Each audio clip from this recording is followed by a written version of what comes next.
नमस्कार दोस्तों और बहुत बहुत स्वागत है आपका एक और बार हमारे इस YouTube चैनल में provided you by IBTS India. तो जैसे कि आप जानते हैं हमारी एक फ्री मॉक टेस्ट की सीरीज़ चल रही है जो कि HPPSC द्वारा रिलीज़ किए जाने वाले एग्ज़ाम नायब तहसीलदार को फोकस करती है। उसी सीरीज़ को फॉलो करते हुए हम कुछ क्वेश्चंस ऑलरेडी पिछले वीडियोस में डिस्कस कर चुके हैं। उसी सीरीज़ को फॉलो करते हुए आज हम डे 7 की कुछ क्वेश्चंस को डिस्कस करने वाले हैं। तो जैसे कि आप जानते ही हो कि ऑलरेडी आपका जो एक विंडो स्लॉट था आपका फॉर्म फिल करने का वो 27 जनवरी को अभी क्लोज हो चुका है और अभी क्या है कि सब कुछ ओपन भी हो रहा है। तो आप ये ध्यान में रखिए कि एग्ज़ाम जो है वो सही टाइम पे हो सकती है। तो आने वाले कुछ महीनों में एग्ज़ाम कभी भी आ सकती है क्योंकि अब फॉर्म फिलिंग प्रोसेस भी कंप्लीट है। तो आप लोग अपनी प्रिपरेशन ऑन स्पॉट रखिए। तो आपकी इस प्रिपरेशन को ऑन स्पॉट रखने के लिए हम आपके लिए ही ये सीरीज़ लेकर के आए हैं ताकि आप टारगेट करके बेसिकली आप नायब तहसीलदार की तैयारी अच्छे से कर सकें। तो आज का ये वीडियो जो है ये डे 7 का है जिसमें हम अनदर सेट ऑफ 10 क्वेश्चंस को आज हम डिस्कस करने वाले हैं। तो चलिए without wasting much of the time let's begin. तो आज का हमारा पहला सवाल है। फर्स्ट क्वेश्चन जो है वो आपकी स्क्रीन पे आ चुका है। फर्स्ट क्वेश्चन बोलता है Hamirpur remained part of Punjab province until which year. Hamirpur किस वर्ष तक पंजाब प्रांत का हिस्सा रहा। Option A is 1947, option B is 1948, option C is 1966 and option D is 1972। तो इसका सही आंसर है ऑप्शन सी दैट इज 1966। देखिए थोड़ा सा इसका मैं आपको बैकग्राउंड अगर मैं आपको बताऊं तो 1966 का जो टाइम पीरियड था वो बेसिकली उसको बोला जाता है पंजाब रीऑर्गेनाइजेशन टाइम पीरियड, यानी कि पंजाब रीऑर्गेनाइजेशन एक्ट जो था वो पास किया गया था और ये एक्ट आपका 18 ऑफ सितंबर 1966 में पास किया गया था। जो ये एक्ट पास किया गया था ये एक बहुत लंबी डिमांड जो थी उसके रिगार्डिंग इसको पास किया गया था। डिमांड क्या था? डिमांड बेसिकली आपका लिंग्विस्टिक स्टेट्स के रिगार्डिंग ही था। जैसे कि आप जानते ही हैं पोस्ट इंडिपेंडेंस लिंग्विस्टिक स्टेट्स को लेकर के बहुत इश्यूज हुए थे। यूनिटी इन डाइवर्सिटी के कॉन्सेप्ट पे भी जो था हम डाइसी हो चुके थे कि क्या लैंग्वेज बेसिस पे स्टेट्स बनाने से इंडिया की यूनिटी खराब ना हो जाए। उस बेसिस पर ही आपका पंजाब में भी ये रीऑर्गेनाइजेशन एक्ट जो था वो पास किया गया था। यहाँ पे डिमांड जो थी वो इस तरह की थी कि आपके जो पंजाब के लोग थे वो पंजाबी स्पीकिंग एरिया मांग रहे थे। वहीं पहले हरियाणा जो था वो आपका पंजाब के साथ था। हिमाचल का कुछ एरिया जो था वो पंजाब के रीजन के साथ था।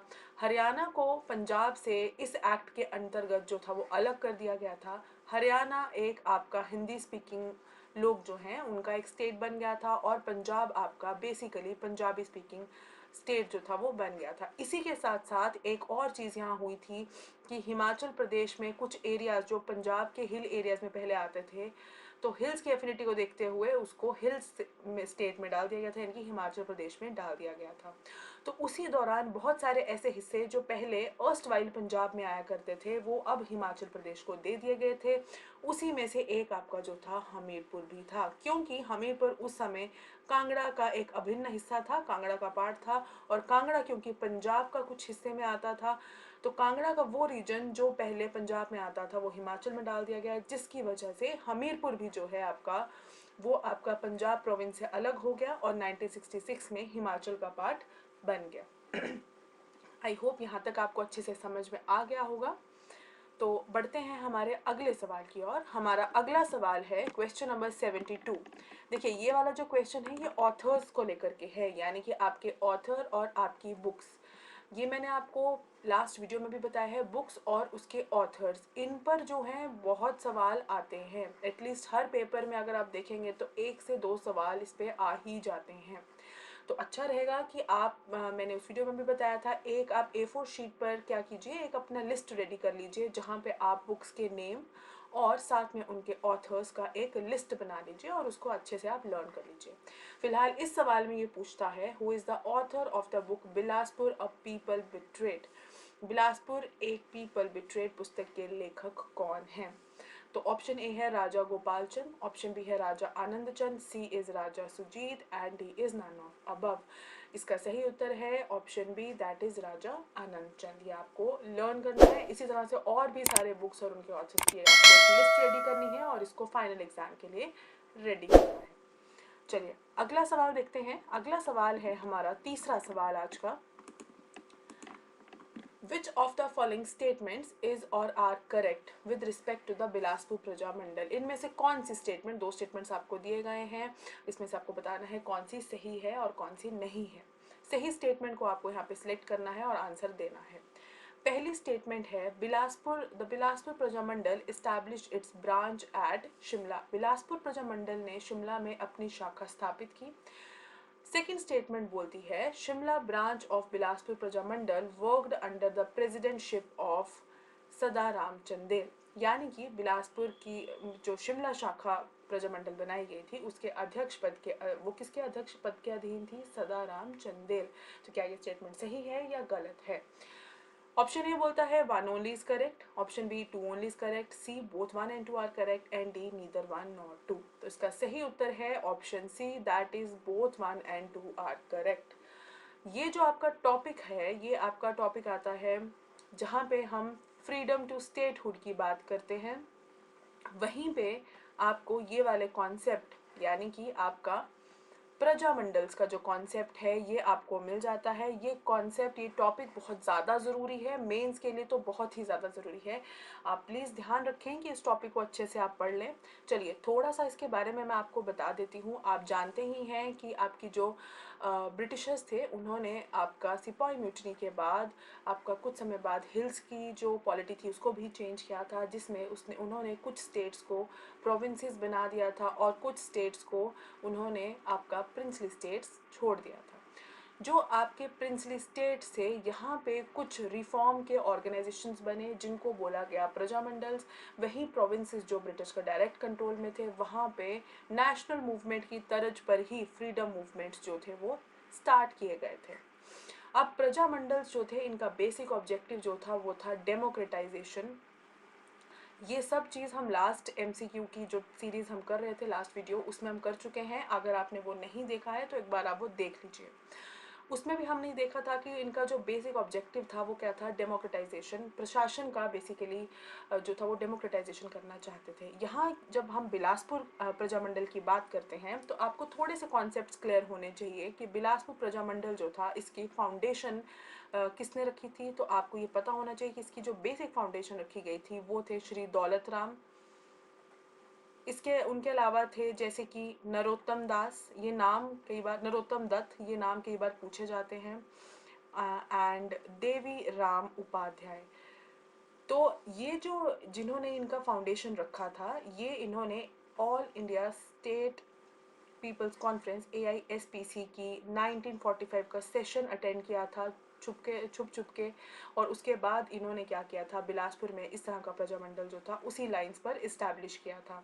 ये जो प्रजामंडल था इसकी बेसिक डिमांड्स क्या थी? एक तो ये आपका लैंड रेवेन्यू जो कि डबल कर दिया गया था उसके अगेंस्ट जो थे वो आवाज़ उठा रहे थे, और दूसरा ये आपके सोशियो रिलीजियस रिफॉर्म्स जो थे वो अपनी सोसाइटी में यानी कि बिलासपुर स्टेट में मांग रहे थे। तो ये इनकी बेसिक डिमांड्स थी जिसके रिगार्डिंग इस प्रजामंडल को बनाया गया था। अब हुआ ये था कि जिस समय ये जो बिलासपुर प्रजामंडल है यहाँ के लोगों ने राजा से अपनी डिमांड जो थी वो रखी उनके सामने, तो राजा ने उनकी डिमांड को जो था वो एक्सेप्ट नहीं किया और राजा ने क्या किया? बहुत ही हैवी हैंडेडली अपने पूरे रिवोल्ट को सप्रेस कर दिया। आपको ये चीज़ ध्यान रखनी है कि जैसे ही कोई रिवोल्ट को हैवी हैंडेडली सप्रेस किया जाता है, निहत्थे लोगों पर किसी भी तरीके से राजा के द्वारा ऑपरेशन किया जाता है, अत्याचार किया जाता है, तो एक बड़ा रिवोल्ट वहाँ से राइज होता है। तो राजा के इस गलत हरकत की वजह से बिलासपुर के लोग भी राजा के अगेंस्ट हो गए और बिलासपुर के लोगों को सपोर्ट करने के लिए शिमला में इसी की तर्ज पर जो था बिलासपुर की में जो भी इंसिडेंट हुआ था, इसलिए वहाँ पे बिलासपुर में क्या किया गया? बिलासपुर में एक प्रजामंडल ऑर्गेनाइजेशन बनाई गई जो कि इस इंसिडेंट जो हुआ था जिसमें राजा ने बुरी तरह से सप्रेस कर दिया था इस मूवमेंट को, उसके विरोध में इसको बनाया गया था। तो जब ये ऑर्गेनाइजेशन बनाई गई शिमला में, जो कि बिलासपुर प्रजामंडल का आप समझ सकते हैं कि एक तरह का एक्सटेंशन ही था, तो ये किसके एफर्ट से बनाई गई थी? ये अब बनाई गई थी आपके by the efforts of Daulat Ram संख्यान, ये आपको नाम याद रखने हैं, दौलत राम संख्यान। दूसरे हैं सदानंद चंदेल, जो आपको ये स्टेटमेंट भी बताई गई है, तो सदानंद चंदेल एंड संतराम कांगा। इनके नाम आपको जो है वो याद रखने हैं, दौलत राम संख्यान, सदानंद चंदेल एंड संतराम कांगा। तो इन्होंने जो था शिमला की जो एक ब्रांच स्टार्ट की थी वो इन्होंने स्टार्ट की थी। तो आपको ध्यान से स्टेटमेंट पढ़ना है कि शिमला ब्रांच पे सवाल पूछा गया है। अगर बिलासपुर प्रजामंडल पे पूछा जाएगा तो ये मैंने आपको अलग से नाम बता दी है, तो इनमें से रहेगा। अगर शिमला ब्रांच पे पूछा जाएगा तो ये आपके पास 3 नाम है, तो आप इनको टिक करेंगे। आई होप ये वाला आपको कॉन्सेप्ट समझ में आ गया होगा। इसी तरह से प्रजामंडल में बहुत सारे और भी मूवमेंट्स हैं, मंडी कॉन्स्पिरेसी हो गया आपके पास, सुकेत सत्याग्रह हो गया, वो सब आपको मेंस के लिए अच्छे से प्रिपेयर करने हैं। बढ़ते हैं हमारे अगले सवाल की ओर। हमारा अगला सवाल है, European traveller Thevenot visited Kangra in which year? Thevenot ने, जो कि एक यूरोपियन ट्रेवलर थे, उन्होंने कांगड़ा को कब विजिट किया था? तो इसका सही उत्तर है ऑप्शन बी 1666। देखिए, जो एक हमारी सीरीज़ है जिसमें हम डिस्ट्रिक्ट कांगड़ा के बारे में स्टडी करते हैं और अलग अलग डिस्ट्रिक्ट्स के बारे में स्टडी करते हैं, मैंने वहाँ पे भी जो है इसको जो है आपको रेफ़र किया हुआ है। तो अगर आपने वो वीडियो भी नहीं देखा, एक बार आप देख लीजिए, क्योंकि कई बार यूरोपियन विजिटर्स यानी कि यूरोपियन ट्रेवलर जो भी आए थे, वो उन्होंने कौन से ईयर में जो है कौन से डिस्ट्रिक्ट्स को जो है आपकी विजिट किया है, इसके ऊपर सवाल पूछा गया है। पहले भी नायब तहसीलदार में भी पूछा गया है, अलाइड सर्विसेज में भी पूछा गया है और HAS में भी पूछा गया है। तो ये टॉपिक भी आपको अच्छे से प्रिपेयर करना है। आगे बढ़ते हैं हमारे 5वें सवाल की ओर। हमारा 5th क्वेश्चन है, आई होप अब ये थोड़ा आपके लिए इजी रहेगा। Hamirpur was created as a separate district in which of the following years? निम्नलिखित में से किस वर्ष में हमीरपुर को एक अलग जिले के रूप में बनाया गया था? ऑप्शन ए है 1966, ऑप्शन बी है 1968, ऑप्शन सी है 1972 एंड डी इज 1978। तो इसका सही उत्तर है ऑप्शन सी, दैट इज 1972। और 1972 इसलिए बोल रहे हैं क्योंकि कांगड़ा जो था उसमें से आपका ऊना और हमीरपुर जो था उसको कार्व आउट करके अलग से बना दिया गया था। तो लास्ट में जो है 72 में आपके ये 3 नए डिस्ट्रिक्ट्स बन करके तैयार हुए थे और टोटल 12 डिस्ट्रिक्ट्स जो थे वो बन गए थे। आगे बढ़ते हैं हमारे क्वेश्चन नंबर 6 की ओर। हमारा क्वेश्चन नंबर 6 जो है वो पूछ रहा है, stone axes found on the bank of Banganga river were discovered by? Banganga नदी की घाटी पर पाए गए पत्थर की कुल्हाड़ियों की खोज किसके द्वारा की गई थी? देखिए, जो भी आर्टिफैक्ट्स हैं, चाहे आपकी कोई चीज़, कोई आपके पास कोई इंस्ट्रूमेंट्स मिले हैं, चाहे आपके पास कॉइन्स मिले हैं, या फिर कोई पुराना आर्किटेक्चर डिस्कवर हुआ है, वो सब का डिस्क्रिप्शन आपको याद रखना है। और साथ ही साथ उसके फाउंडर इन द सेंस कि जिन्होंने उसको खोजा है, उसके जो डिस्कवरर हैं, अगर हम करेक्ट सेंस में बोले, उनके बारे में आपको ध्यान रखना है। तो यहाँ क्योंकि आपके स्टोन एक्स की बात हो रही है जो कि बाणगंगा रिवर के किनारे पर मिले थे, तो इसका ऑप्शन ए है डॉक्टर GC महापात्रा, बी है doctor Kalyan Sundar ji, option C है मूरक्राफ्ट एंड ऑप्शन डी है डॉक्टर प्रेम जी व्यास। तो इसका सही आंसर है option A, that is doctor GC Mahapatra. ये चीज़ आपको ध्यान में रखना है। आगे बढ़ते हैं हमारे 7वें प्रश्न की ओर। हमारा 7th क्वेश्चन बोलता है, Mughal emperors granted sanads to the rulers of कुटलहर and addressed them as? Mughal emperor ने जब सनद जो था वो कुटलहर के जो रूलर थे उनको दी थी, तो क्या बोल करके उनको नवाजा था? ऑप्शन ए है मियाँ, ऑप्शन बी है राजा, ऑप्शन सी है महीपति और ऑप्शन डी है राय। तो इसका सही उत्तर है राय, यानी कि कुटलहर के रूलर्स को मुगल एम्परर्स ने राय कह करके जो था वो नवाजा था। सनद के बारे में आप जानते ही हैं, सनद आपके पास एक तरह का रॉयल चार्टर रहता है, ये ब्रिटिशर्स भी यूज़ किया करते थे।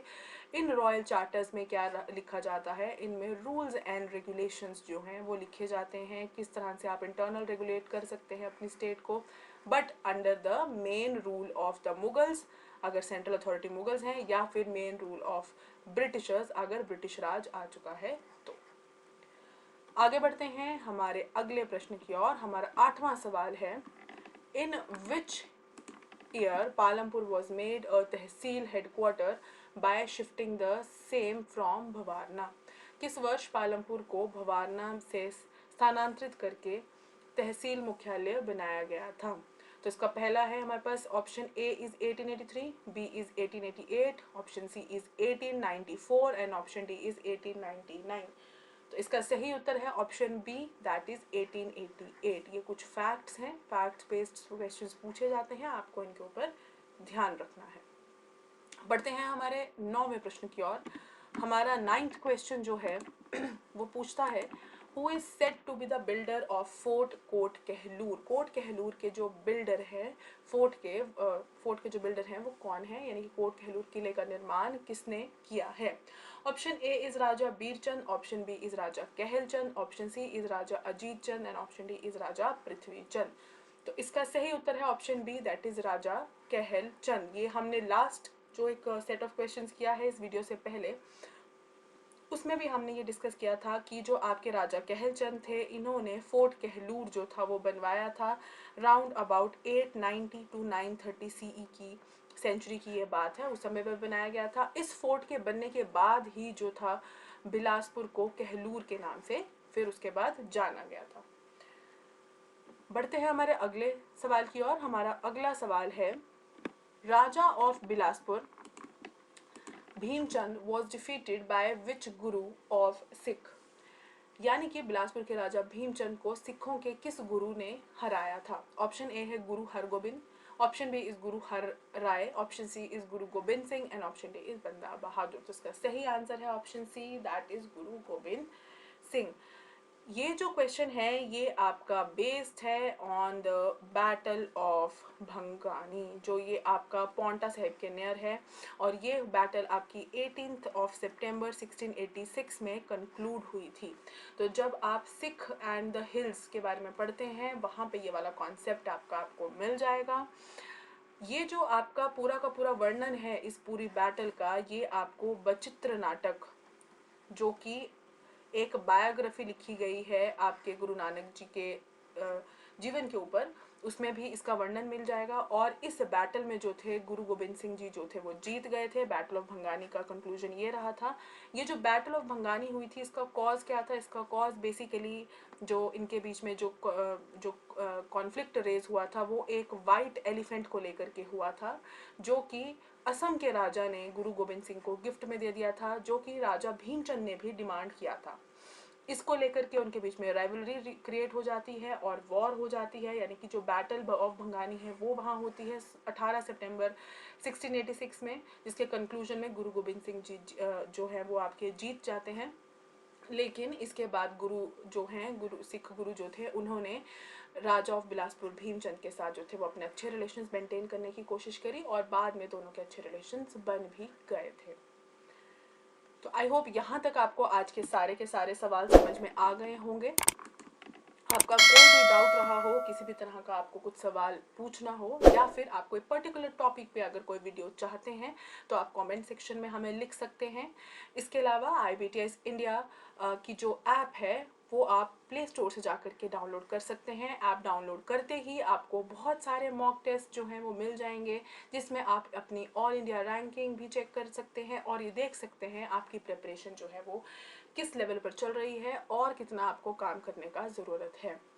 आप डिस्क्रिप्शन बॉक्स में जाकर के लिंक्स को चेक कर सकते हैं, जिसमें आपकी कुछ इंपॉर्टेंट वीडियोस, जैसे कि कुछ लास्ट के आपके जो हमने ये test series, free mock test series चलाई है, उसके भी आपको लिंक जो है वो आपको डिस्क्रिप्शन बॉक्स में मिल जाएगा।